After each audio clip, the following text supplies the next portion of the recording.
പിന്നെ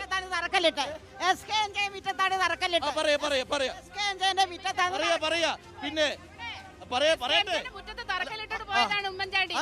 SKMJ-യുടെ മുറ്റത്ത് തറക്കല്ലിട്ട് പോയ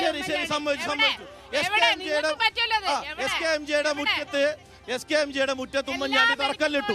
50 ഏക്കർ സ്ഥലം ഇവിടെ കിട്ടി. എല്ലാ മെഡിക്കൽ കോളേജുകളും തുടങ്ങുന്നത് ഇങ്ങനെ തന്നെയാണ്. ഒറ്റയടിക്ക് ഉയർന്നു വന്ന മെഡിക്കൽ കോളേജുകൾ ഏതാ ഉള്ളത്?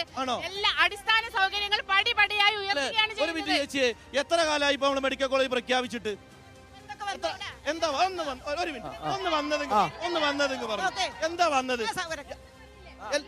എന്താന്ന് പറയേ അവിടെ നിങ്ങൾ കണ്ട് ആരംഭിച്ചത് ഇനി കാത്തിലാബുണ്ട് എന്ന് പറയുന്നില്ലേ? വയനാട്ടിൽ ഒരു സർക്കാർ ആശുപത്രിയിലും കാർഡിയോളജി വിഭാഗം ഉണ്ടായിരുന്നു. പറയാ ഇപ്പോഴാണ് അവിടെ വന്നത്. അത് കാത്തിലാബ് വയനാട് മെഡിക്കൽ ആശുപത്രിയിലുണ്ട്. ഇത് ഏത് കാലത്ത് പ്രഖ്യാപിച്ചറിയോ? ജില്ലാ ആശുപത്രിയിൽ പ്രഖ്യാപിച്ച കാത്തിലാബാണത്, മെഡിക്കൽ കോളേജിലല്ല. ജില്ലാ ആശുപത്രിക്ക് പ്രഖ്യാപിച്ച കാത്തിലാബാണത്. ഉമ്മൻചാണ്ടി സർക്കാരിന്റെ കാലത്ത് അവിടെ കാത്തിലാബ് ഇല്ലായിരുന്നു. ഇവരെ പ്രഖ്യാപിക്കുന്ന കൂട്ടരും നടപ്പാക്കുന്ന കൂട്ടരും ഞങ്ങളും അങ്ങനെയാണ്. ഗവൺമെന്റ് പ്രഖ്യാപിക്കുന്നത് കോൺഗ്രസ്, പ്രഖ്യാപിക്കുക കോൺഗ്രസിന്റെ പണിയാ. അല്ലല്ല, ഒരു സംശയം. അതുകൊണ്ടാണ് ഞാൻ ചോദിക്കട്ടെ ഷംസാദ്, നമുക്കറിയേണ്ട ഒരു ക്ലാരിറ്റി ഇത്രയേ ഉള്ളൂ.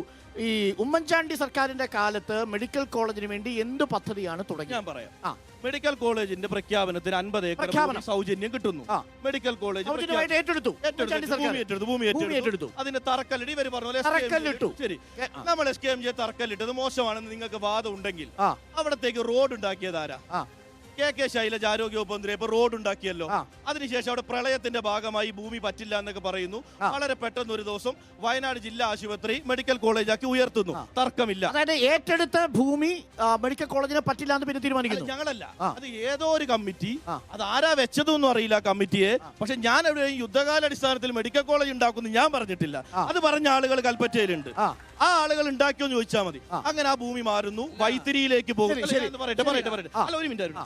ഈ കാത്തിലാബിന്റെ കാര്യത്തിൽ ഗഗാറിൻ സഖാവ് പറഞ്ഞു UDF പ്രഖ്യാപിക്കുകയുള്ളൂ എന്ന്. 2 സ്ഥലത്ത് ഒരുമിച്ച് പ്രഖ്യാപിച്ചു. ഒന്ന് കണ്ണൂരും ഒന്ന് വയനാട്ടിലും. കണ്ണൂർ ജില്ലയിലെ കാത്തിലാബിൽ 564 ആളുകൾ ചികിത്സ തേടി പോയി. വയനാട് കാത്തിലാബിൽ വട്ടപൂജയാണ്.